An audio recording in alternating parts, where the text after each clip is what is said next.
भविष्य भी है महान, लेकिन कोई अगर संभाले उसे जो है वर्तमान।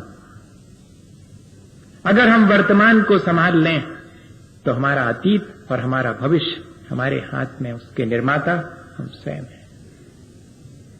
और एक छोटी सी घटना सुनाऊं और आज अपन इस प्रक्रिया पर आराम से घर जाकर के विचार करेंगे और बहुत सारे प्रश्न मन में उठेंगे जिनका समाधान अपन खोजेंगे कि क्या सचमुच ऐसा है।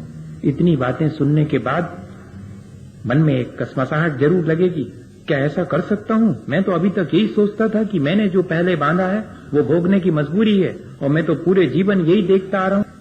पूरा जीवन मेरा गुजर गया। मैंने जब जब भी जहां हाथ डाला मुझे लाभ होना था तो लाभ हुआ, जहां हाथ डाला हानि होना थी हानि हुई।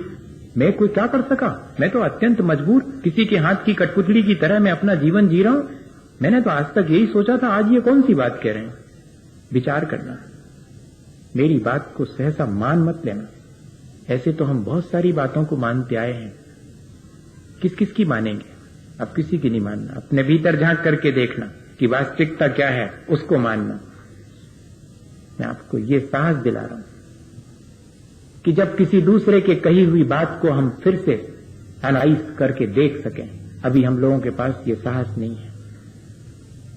हम स्वयं अपने जीवन में झांक के देखें कि जो मैंने निर्मित किया है उसकी जिम्मेदारी मेरी है या दूसरे की, या कि मेरे कर्मों की है। कर्मों पर भी अपनी जिम्मेदारी नहीं डालना। कर्म बांधने की जिम्मेदारी मेरी है, बस इतना ही है। लेकिन मेरे जीवन को बनाने में कर्मों का कितना हाथ है, कहीं उससे ज्यादा मेरे अपने पुरुषार्थ का, मेरी अपनी चॉइस का हाथ है। वो उदाहरण बहुत छोटा सा है। एक ज्योतिषी जो भी प्रेडिक्शन करता था वो सही निकलते थे, उसकी सारी भविष्यवाणियां सही निकलती थी। दो युवकों को उससे ईर्ष्या हुई। उन्होंने कहा परीक्षा करेंगे कि सही निकलती कि नहीं निकलती। उन्होंने अपने ओवरकोट के जेब में और एक चिड़िया पकड़ करके रख ली। चले गए उस ज्योतिषी के पास और कहा कि मैं आपसे ये नहीं पूछना चाह रहा हूं कि मेरे ओवरकोट के जेब में क्या चीज है, ये तो हम ही बताए देते हैं कि एक चिड़िया है। लेकिन हम सिर्फ ये पूछना चाहते हैं कि आपके ज्योतिष में कितनी दम है, मुझे बताओ कि मरी है कि जिंदा है। तो मालूम उसने क्या जवाब दिया था? It is in your hand.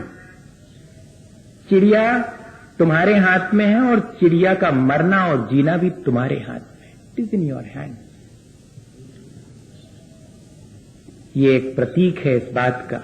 क्यों? क्योंकि वो तो ये सोच के गए थे कि जैसे ही ये कहेंगे कि मरी हुई है तो हम फौरन छोड़ दें कि जिंदा है, और ये कहेंगे कि जिंदा है तो दबाने में कितनी देर लगनी है। तो उसने भी यही जवाब दे दिया कि it is in your hand. चिड़िया का मरना और जिंदा होना वो तुम्हारे अपने हाथ में है। ये इस बात का प्रतीक है कि बहुत सारी चीजें हैं जो हमारे हाथ में, लेकिन ऐसा अहंकार मत करना।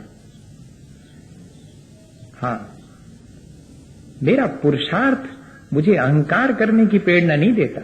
मेरा पुरुषार्थ मुझे ठीक ठीक बात को समझ करके और मुस्कुरा करके प्रसन्नता पूर्वक उन चीजों को जिनको मैं नहीं चाहता उनको हटाऊं, और जिन चीजों को अपने जीवन में चाहता हूं उनको लाऊं। सिर्फ इतनी ही सलाह देता है। आने पर अहंकार करना और नहीं मिलने पर संक्लेश करना, ये तो और अधिक कर्म की प्रक्रिया को बढ़ाने का इंतजाम है। बहुत सावधानी की आवश्यकता है। हम समझें और इस प्रक्रिया को समझ करके और अपने जीवन को दिशा दें और अपने जीवन को अच्छा बनाएं। इस प्रक्रिया का उद्देश्य सिर्फ इतना ही है, कोई अपनी विद्वत्ता बढ़ाने का या कि कोई अपने बहुत अधिक होशियार होने का नहीं है। बस अपने जीवन को अच्छा बनाने का उद्देश्य है ये पूरी प्रक्रिया। इसलिए हम समझ रहे हैं बैठ करके एक साथ। अकेले अकेले तो सब समझते हैं जो जितना समझता है, पर एक साथ बैठ के समझना एक बहुत बड़ी चीज है। और हम एक दूसरे से समझें, एक दूसरे के जीवन में भी देखें कि क्या वास्तव में ऐसा ही है, और फिर हम उस प्रक्रिया में क्या परिवर्तन करके अपने जीवन को अच्छा बना सकते हैं, ऐसा विचार करें। इसी भावना के साथ पूरे आचार्य गुरुवर विद्यासागर मुनि महाराज की। हे गुरुवर शाश्वत सुख दर्शक यह नग्न स्वरूप तुम राहे